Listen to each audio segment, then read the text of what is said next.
नमस्कार. श्रीराम जय राम जय जय राम. श्री महालक्ष्मी माता यै नमः. श्री गुरुभ्यो नमः. खरी सत्संगती कोणती? ऐकूया परमपूज्य श्री गोंदवलेकर महाराज यांचे विचार.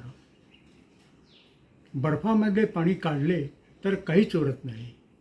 त्याप्रमाणे संतांमधले भगवंताचे प्रेम जर काढून टाकले तर त्यांच्यामध्ये मग काहीच उरत नाही.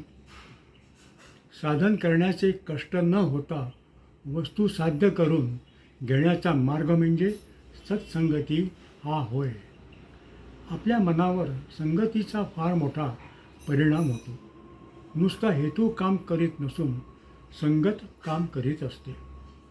संगत दोन प्रकारची आहे, घातक आणि उत्तम. विषयी माणसाची संगत ही घातक होय आणि सत्संगत ही उत्तम होय.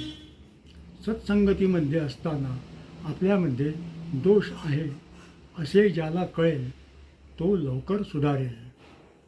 आपण ज्या सत्पुरुषाकडे जातो त्याने सांगितलेले मनापासून आचरणात आणण्याचा प्रयत्न केला तर त्याच्याशी खरी संगत केली असे म्हणावे. संतांची प्रचिती पाहणे म्हणजे आपले प्रपंचातले काम मनासारखे होणे हे नव्हे, तर ज्या घटकेला आपले चित्त शुद्ध होते त्या घटकेला संतांची खरी प्रचिती आली असे समजावे. सद्गुरू श्री ब्रह्मचैतन्य महाराज गोंदवलेकर. नमस्कार.